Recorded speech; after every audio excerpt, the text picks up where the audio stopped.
작년에 그 낙생 기출 먼저 한번 좀 보여드릴 수 있도록 하겠습니다. 작년에 이제 낙생 기출 문제인데요. 그러니까 낙생고등학교 기출 문제는 총 22문제가 출제가 되고 있습니다. 그러니까 총 22문제가 출제가 되고 있고요. 그 다음에 이제 문항수는 전부 다 객관식으로만 출제되고 있습니다. 그러니까 객관식 22문항이 출제가 되고 있는데, 지금 이제 제가 보여드리는 문항들은 그 이제 맨 마지막 이제 20번, 21번, 22번. 자, 요 문제들이 이제 출처가 어디에서 나왔는지 조금 먼저 보여드리고서 출발하도록 하겠습니다.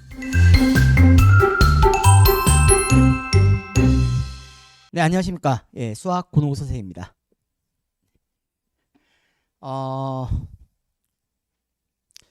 제 이제 간단한 양력이고요. 지금 현재 EBS에서 한 13년 요 정도 지금 강의하고 있고요.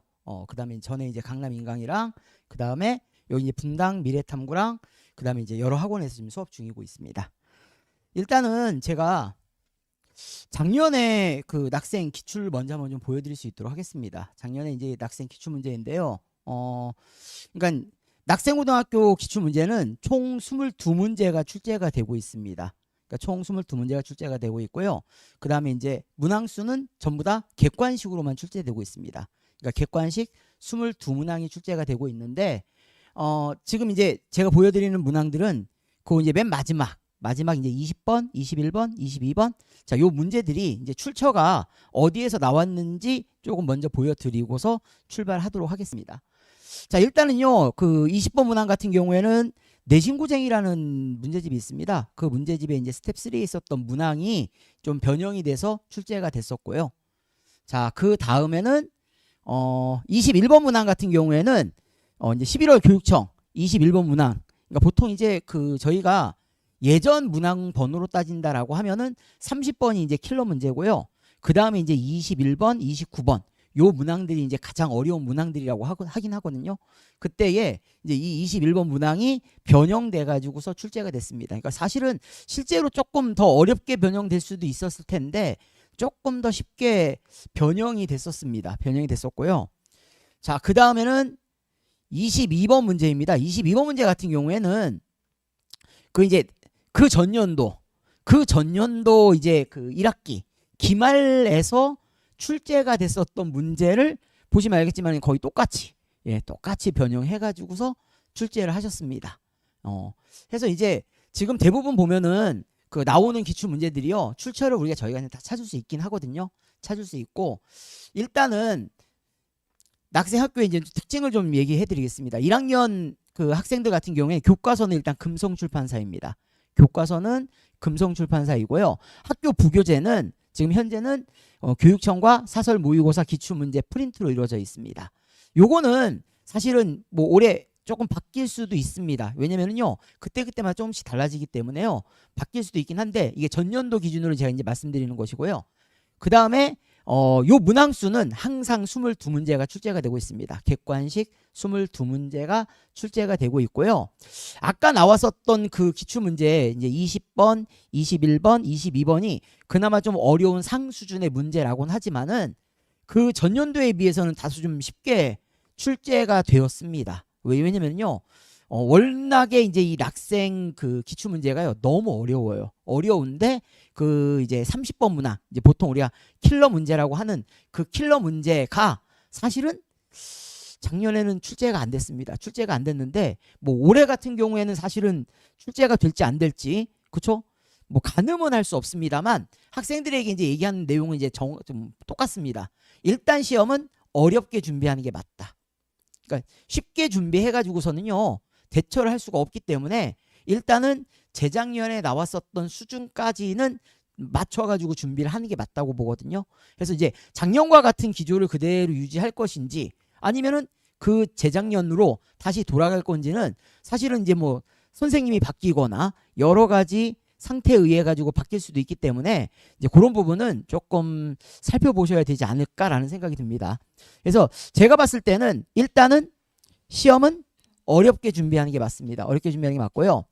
그래서 전년도의 기출에 비해서 다소 쉽게 출제가 된 이유는 일단은 30번 우리 이제 킬러 문제에 해당하는 그런 문제를 가지고 변형한 문제가 단 한 문제도 없었습니다. 작년 같은 경우에는요.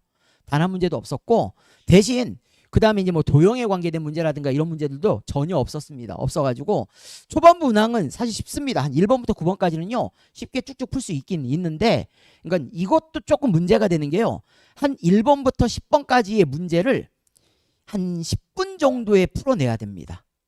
그러니까 10분 정도 내에 10문항을 최소한 풀어내줘야지만 남은 40분 동안에 12문제를 풀 수 있느냐 없느냐, 요게 좀 달려 있거든요. 그러니까 실제로는 사실은 10분 더, 그쵸? 전에 풀 수 있을 만큼의 실력이 돼야 된다는 얘기입니다. 그렇다고 해가지고서 이 문항들이요, 그러니까 쉬운 문항은 정말 쉽습니다. 한 5문항 정도는요 정말 쉬운 문제가 출제가 되고 있고, 뭐 그렇지 않은, 예를 들어서 나머지 한 5문제 정도는 그래도 센에서 볼 수 있는 한 상 정도 수준의 문항들은 됩니다. 그래서 이제 그런 문제들을 10분에 우리가 10문항 정도를 실수 없이 풀어내고, 그리고 나서 그 다음에 남아있는 12문항 정도는 그래도 어느 정도의 난이도를 유지하고 있고, 그 다음에 시간이 꽤 걸리는 문항들이 있다는 얘기입니다. 그래서 최상 문제는 출제되지 않긴 했었지만 상 수준의 문항들이 거의 한 30% 이상이 출제가 되었습니다. 작년 같은 경우도요. 그렇다는 얘기는 아이들이 시간이 부족해 가지고서, 그렇죠? 어차피 이제 그 문제를 못 푼 애들도 많이 있을 거다라는 얘기예요. 그러니까 내신 시험은 거의 모든 학교의 내신 시험 내는 방식이 똑같습니다. 왜냐면요, 일단은 평균 성적이 어느 정도 나올 수 있게끔 만들어줘야 되기 때문에 앞부분에 쉬운 문제를 먼저 깔아놓습니다. 깔아놓고요. 그 다음에 이제 낙생 같은 경우에는 지금 전부 다 객관식 문항이기 때문에 어느 정도의 평균 성적을 확보할 수가 있다는 얘기예요. 대신 이제 애들의 변별력을 키워줘야 됩니다. 변별력을 키워주기 위해서는 난이도가 높은 문항들을 많이 섞어 놓으면 됩니다. 많이 섞어 놓으면 되는데, 지금 이제 작년 같은 경우에는 킬러 문제까지 내가 넣지 않아도 이 정도 수준의 문항 가지고서도 아이들을 변별할 수 있다라고 판단하셔가지고 내긴 하셨는데, 그거는 이제 사실은, 그쵸? 과연 이번에도 그렇게 될 것인가? 라고 예측한다라고 하면은 사실은 그거보단 조금 어렵게 준비하는 게 맞지 않겠느냐. 그러니까 그래서 아이들이 준비하는 거는 그 전년도 수준까지 가면서 풀어야 되지 않겠느냐. 그럼 그 전년도라고 하면 어느 정도 수준이다라고 보시면 되냐면요, 우리가 보통 모의고사의 킬러 수준의 문항들 30번 문항, 요 정도 수준의 문항들이 보통 적어도 2~3문항 이상이 껴 들어가 있다라고 보시면 됩니다. 근데 똑같이 출제가 안 돼요. 이게 똑같이 출제가 안 되다 보니까는요, 이게 변형을 주십니다. 변형을 주게 되면은 어떤 문제점이 발생을 하게 되면요, 상당히 지저분해집니다. 그러니까 문항 자체가요 상당히 지저분해진다는 얘기는요, 풀이하는 과정 자체가 굉장히 복잡해질 수가 있다는 얘기예요. 그러다 보면은 당연히 제 시간 내에 푸는 게 쉽지가 않다는 얘기입니다. 그래서 시간 내에 걔를 풀 수 있을 만큼의 뭔가 준비가 되어야 된다는 얘기예요. 자, 그래서 자, 일단은 그 기본적으로 제가 봤을 때는 낙생에 입학하는 학생들은요, 충분히 뭐 선행학습은 이루어졌을 것으로 이제 예상은 됩니다. 그렇죠? 충분히 뭐 이제 선행학습은 어느 정도는 다 이루어졌을 거라고 예상은 되는데, 이제 심화의 정도의 차이라고 생각은 하거든요. 심화의 정도의 차이인데, 뭐 예를 들어서 이렇습니다. 이제 뭐 수학 3 같은 경우에는 정말 많이 풀어봤을 거예요. 안 풀어본 문제집 없이 많이 풀어봤을 텐데, 상대적으로 또 수학 4는 조금 약하고, 그 다음에 이제 뭐 이제 수학 1, 2라든가 이제 미적분 같은 경우들도 예를 들어가지고 1, 2는 조금 더 많이 했는데 선택 과목에 대한 내용들을 아직 많이 못한 학생들도 있을 것이고요.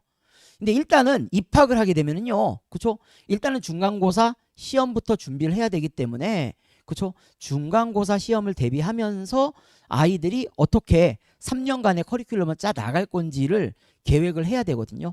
그래서 이제 이거는 사실은 학생들마다 개별적인 차이가 좀 있지 않을까라는 생각이 됩니다.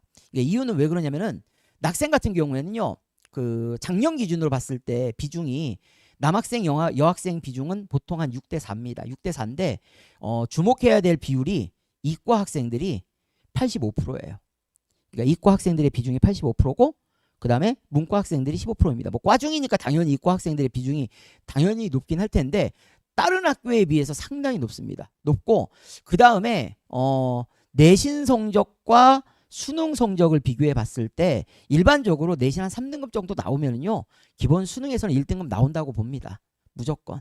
예. 그래서 내신 성적에 내가 연연을 하지 않는 학생들도 분명히 생기지 않겠느냐라는 얘기예요. 그렇기 때문에 이 학생들이 예를 들어서 이제 본인들이 목표한 학교들이 있을 거란 얘기입니다. 예를 들어서 이제 뭐 의대를 지망을 한다거나 아니면은 뭐 스카이나 포스텍이나 아니면 이제 뭐 저쪽에 카이스트 이쪽을 지망하는 학생들 같은 경우에는 그 3년의 계획을 할 때 내가 어떻게 내신을 챙기고 생기부를 채워가지고서 어느 학교를 갈 것인지 아니면은 나는 내신은 뭐 내신대로 사실은 준비합니다. 내신대로 준비하고요. 그러니까 내신을 소홀히 한다고 해서 수능 성적이 뭐 월등히 높아지거나 이건 아니니까요. 해서 내신을 하면서 충분히 심화가 되는 과정도 가져가야 되기 때문에 그러니까 내신을 하면서 내가 수능 성적을 어느 정도까지 높여 놓을 건지 이제 이런 부분에 대한 아이들만의 3년간의 전체적인 커리큘럼을 짜는 것도 상당히 중요하다고 봅니다. 그러니까 이거는 조금 다른 학교랑은 많이 좀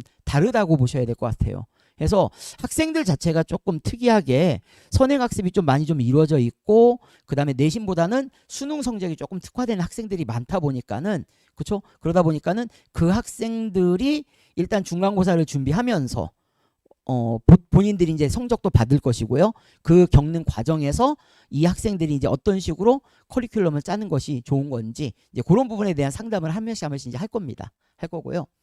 일단은 상위권 학생들 같은 경우 이제 우리 보통 이제 극상위권 학생이라고 하는데요. 극상위권 학생들 같은 경우에는 뭐 여러 가지들 많은 부분들도 있긴 하겠지만은요. 일반적인 문항들 같은 경우는 본인들이 알아서 잘 풉니다. 그런 경우에는 관리만 잘해주면 될 것 같고요.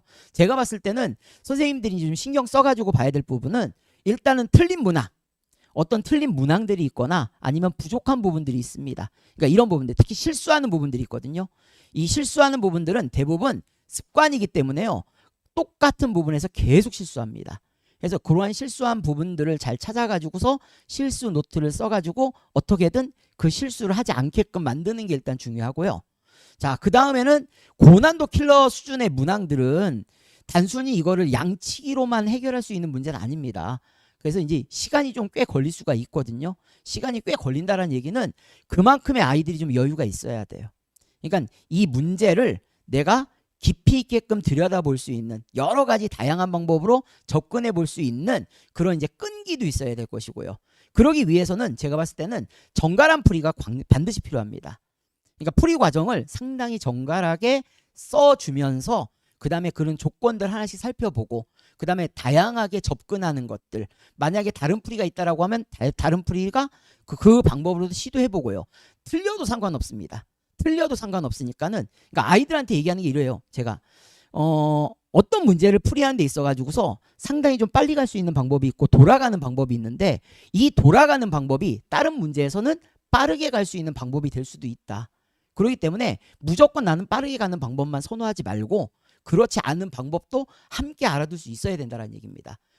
그렇기 때문에요. 좀 이런 부분들 다양한 접근법을 좀 시도해 보는 게 중요하다고 봅니다. 특히 그 아이들이 너무 마음이 급해요. 이제 문제집을 풀다 보면은요. 이 킬러 문제들이 막 몰려 있는 부분이 있습니다. 막 하루에 막 뭐 20문제를 막 푼다고 그러고 막 10문제를 푸는데 오늘 뭐 4시간 5시간 푸는데도 못 풀어서 막 이러고 앉아 있더라고요.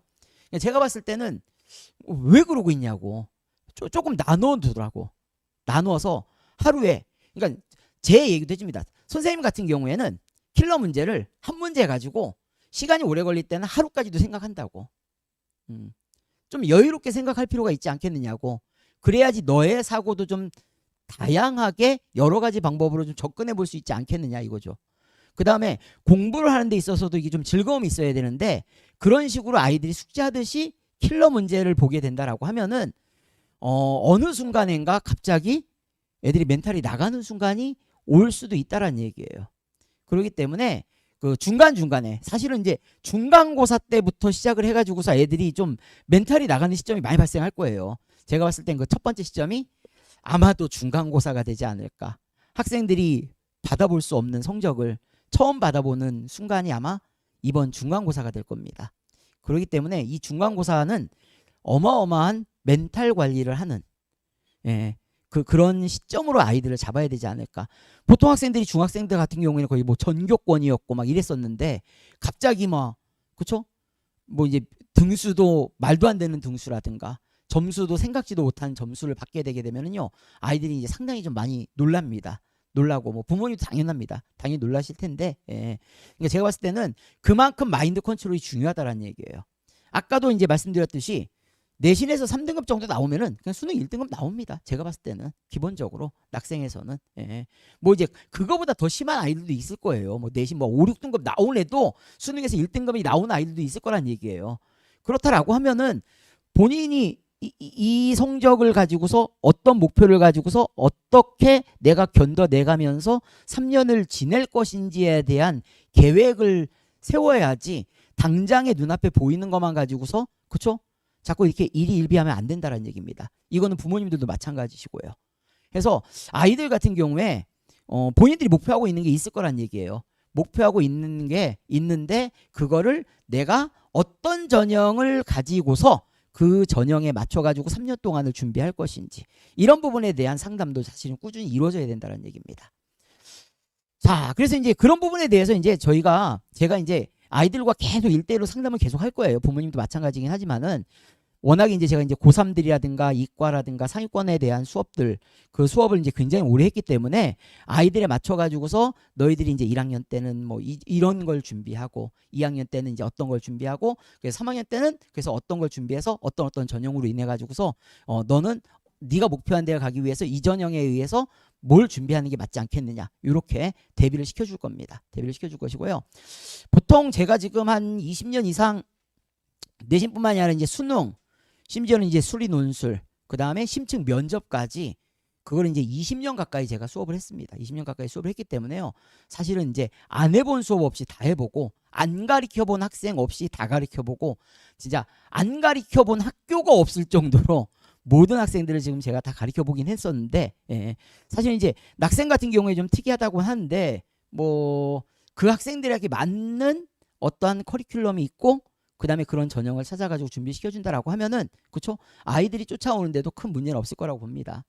아까도 이제 말씀드렸듯이 보통 10분에 한 10문제 정도 요거를 맞춰야 된다라는 게 사실은 그쵸? 조금 이제 쉽지는 않긴 한데요. 아이들 같은 경우에 빨리빨리 푸는 아이들 같은 경우에는 충분히 가능하다고 봅니다. 그럼 남은 시간에 저희가 이제 14문항 그쵸? 12문항을 이제 풀어야 되고요. 그 다음에 이제 아이들이 1학년 때 이제 많은 문제집들을 여러 개 이제 섭렵해서 풀어봤을 겁니다. 그래서 이제 보통 지금 같은 경우에는 선생님이 어떤 한 문제집에 집중을 해가지고 거기서만 출제를 안 하십니다.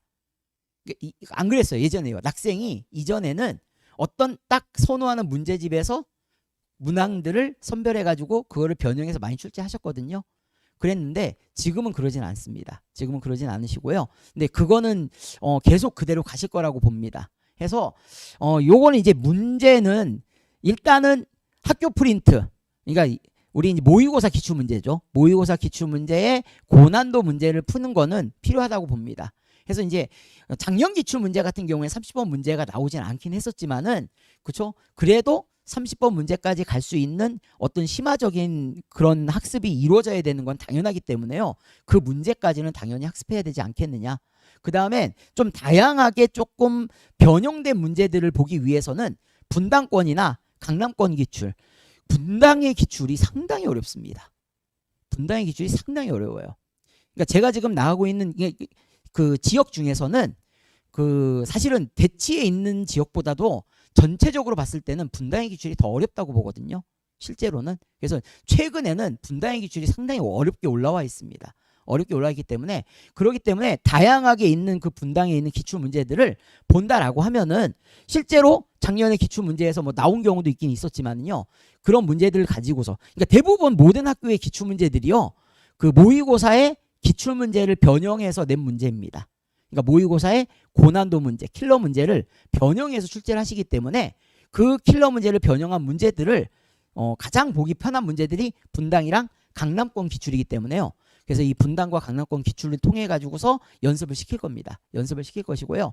그 다음에 이제 사설 모의고사를 변형하거나 그 다음에 실제로 이제 기출됐던 모의고사를 변형해 가지고서 다시 줍니다. 변형해서.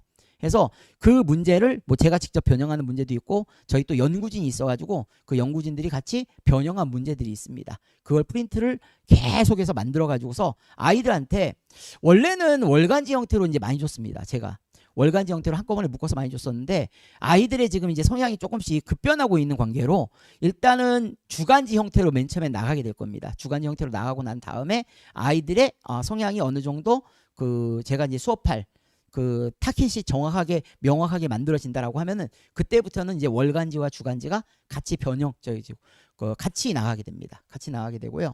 그래서 이 변형에 대한 훈련과 대비가 꼭 필요합니다. 자, 일단은 저희 이제 커리큘럼은 크게 테마별 심화 개념이랑 문제 풀이가 이제 이제 맨 처음에 수업에서 진행이 됩니다. 아이들이 뭐 이제 기본 개념을 처음부터 하나씩 이렇게 수업을 나가는 게 아니라 이제 아이들이 이제 가장 시험에 많이 나오는 빈출되는 테마별로 그러한 이제 내용들을 뽑아 가지고서 심화 개념 위주로 해 가지고서 그 내용들을 가지고서 우리가 이제 예를 들어서 이렇습니다. 이제 뭐 나머지 정리에 대한 킬러 문제라든가 준킬러 문제에 대해서 쭉 뽑아가지고서 거기서 나올 수 있는 다양한 형태들을 싹 다 연습을 시켜버립니다. 일단은. 그래서 딱 주제를 정해가지고서 그 테마에 맞춰가지고서 거기에 관계된 문항들을 전부 다 모아서 걔네들을 가지고서 이제 과제를 주고 그 다음에 질문도 받고 토론도 하고 그 다음엔 애들한테 이제 서술형으로 쓰게도 시킵니다. 서술형으로 쓰게 시켜가지고서 하나씩 제가 첨삭하기도 하고요. 그래서 이게 워낙에 잘하는 학생들 같은 경우에는 바로 그러니까 그 일방적으로 판서 수업하는 게 안 먹히는 경우들이 상당히 많습니다. 그렇기 때문에요. 학생들이랑 주로 이제 토론식 수업도 병행하고 그 다음에 우리 이제 그 논술형에 대비해 가지고서 서술형 수업도 같이 병행합니다. 그래서 실제로 제가 같이 첨삭도 하고 아니면 같이 서로 돌려보면서 토론도 하고요. 해서 조금씩 이제 다양한 방법으로 저희들이 이제 수업을 하고 있고요. 이제 그런 방식들 아이들이 상당히 좀 좋아하긴 하더라고요. 그래서 이제 시험을 보고 판서식 수업도 진행은 하는데 그 이외에 토론식 수업이라든가 그 다음에 서술형 수업도 진행한다라는 거 이렇게 보시면 되고요. 그 다음에 이제 고난도 기출형 최상위 문제집에서 이제 특선 문항을 고릅니다. 이제 많이 나오는 것들 그런 것들이 이제 거의 모든 출판사의 문제집들을 제가 다 작업을 해놓은 게 있습니다. 작업을 해놓은 게 있어서 그거에서 이제 우리가 이제 모아가지고서 아이들한테 뭐 매 시간마다 한 50문제씩 아니면은 뭐 일주일에 뭐 한 100문제씩 200문제씩 이제 킬러 문제가 얼마만큼 포함되느냐에 따라 가지고서는요 문항수는 좀 차이가 있을 수 있습니다. 이제 킬러 문제가 많이 포함되는 경우에는 문항수가 좀 줄 수도 있고요. 이제 그렇지 않고 적당한 아이들이 풀 수 있는 수준 같은 경우에는 조금 제가 이제 문항수를 늘릴 수도 있고요. 그래 이런 문제집들 특선 문항들 뽑아서 이제 수업을 하고요. 그다음에 이제 변형, 모의, 중간고사를 통해 가지고서 계속해서 이제 실전 연습을 시킵니다. 해서 보통 이제 그 내신 대비는 처음 그다음에 뭐 보통 이제 중간 그다음에 이제 마지막 이렇게 해가지고서 저희가 이제 커리큘럼을 진행하고 있고요.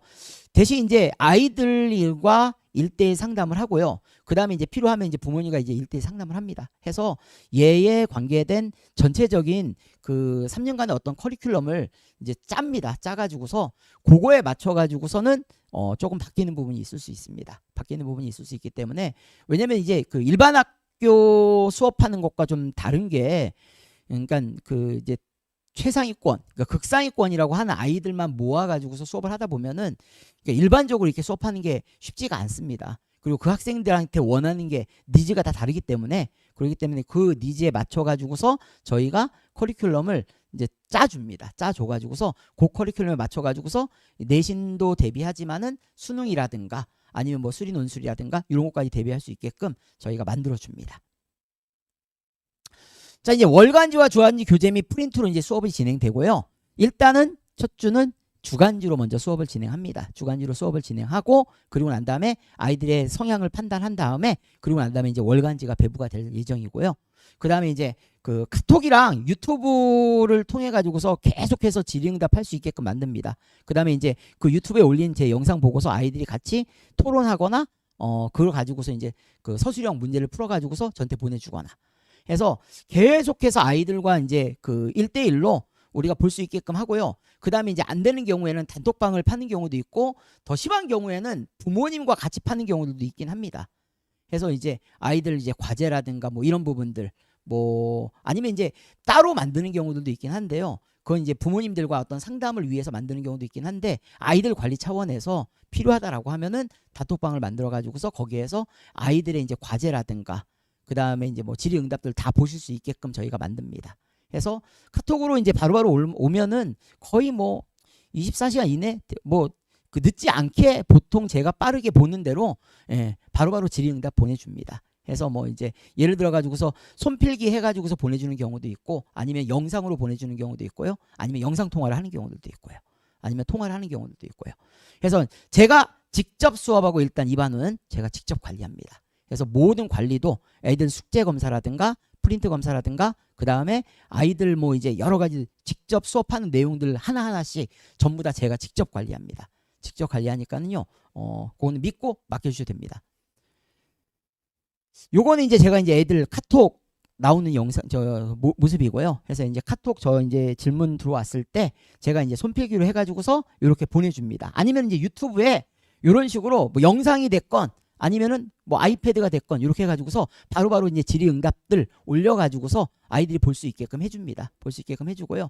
부모님들 만약에 원하시는 경우에는 같이 볼 수 있게끔 제가 같이 카톡으로 보내드리고 있습니다. 카톡으로 보내드리고 있고요. 네.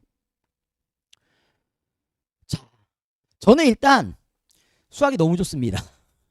저는 수학 덕후입니다. 진짜 나와서 수업을 하는 게 너무 좋고요. 그 다음에 집에서도 수학을 연구하는 게 너무 좋습니다. 사실은 수학 이외에는 뭐 다른 것도 아무 생각도 없고요. 예.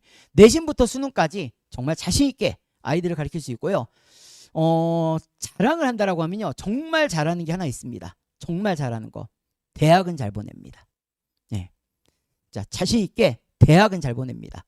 어떤 수단 방법을 가리지 않고 대학은 보낼 수 있다라고 생각합니다. 그렇기 때문에요, 자, 믿고 맡겨주시면 감사하겠습니다. 네, 감사합니다. 뭐, 질문 있으시면